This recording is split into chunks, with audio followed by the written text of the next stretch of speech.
Jai Hind students, hope you all are doing fine at home.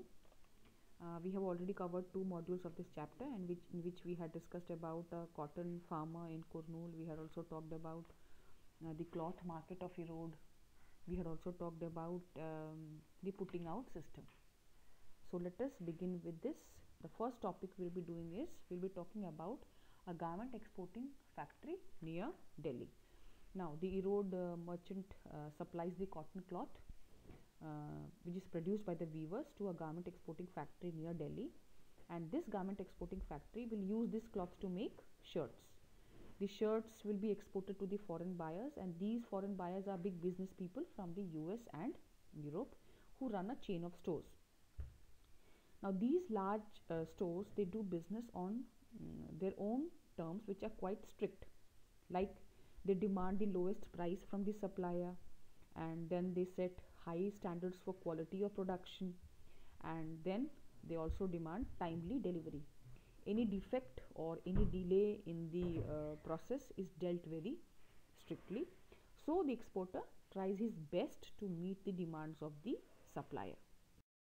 Now faced with such pressure from the buyers, the garment exporting factory in turn tries to cut the cost. How will they cut the cost?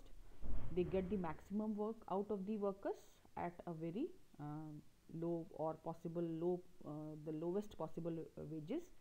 This way they maximize their own profit, and they also supply the garment to the foreign buyers at a very cheap price.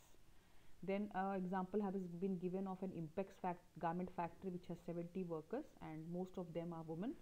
As you can see it in the picture, it is there in the book, and most of these workers are employed on a temporary basis. We know that temporary basis means the job is not permanent. Whenever there is a demand, people keep these people for work. This means that whenever the employer feels that a work is not needed, he can be asked to leave. Workers' wages are fixed according to their skills. The highest paid among the workers are the tailors, who get about rupees 3,000 per month, and the women are employed as helpers. For example, they do the work of thread cutting, buttoning, ironing, packaging, and so on. So these jobs, they have the lowest wages. So this is the problems which is faced by the workers.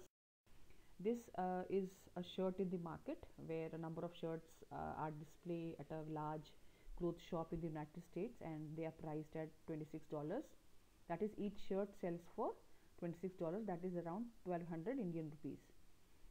So the business person purchased the shirt from the garment exporter in Delhi for 200 rupees per shirt. He then spent rupees 300 for advertising it, and then another 100 rupees for storage, display, and other things. Thus the cost of the shirt is rupees 600, but he sells the shirt at 1200 rupees. So rupees 600 is the profit on one single shirt. This is an example which is there in the book also. So you can see this will be more clear to you. The next topic is, who are the gainers in the market? So a chain of market links the producer of cotton to the buyer in the supermarket, as we had discussed in the first module, and buying and selling takes place in each and every step of the chain. Like it is written, let us recall who were the people who were involved in this process of buying and selling. Did they all gain as much? There were people who made profits in the market, and there were some who did not gain as much as from this buying and selling.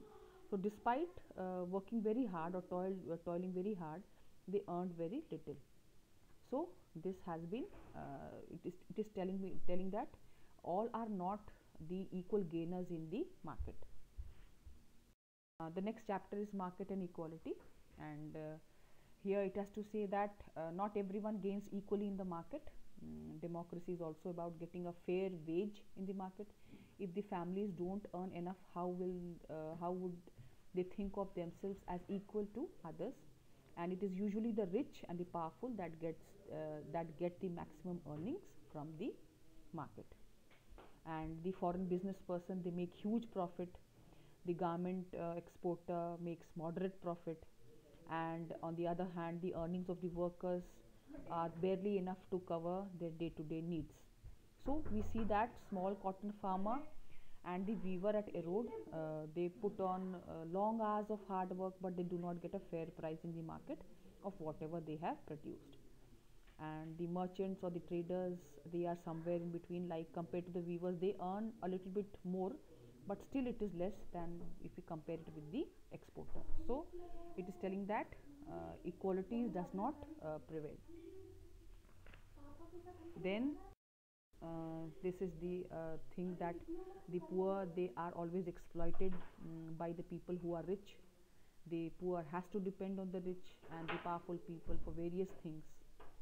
And so there are ways to overcome these, such as forming cooperatives of the producers and ensuring that laws are followed strictly.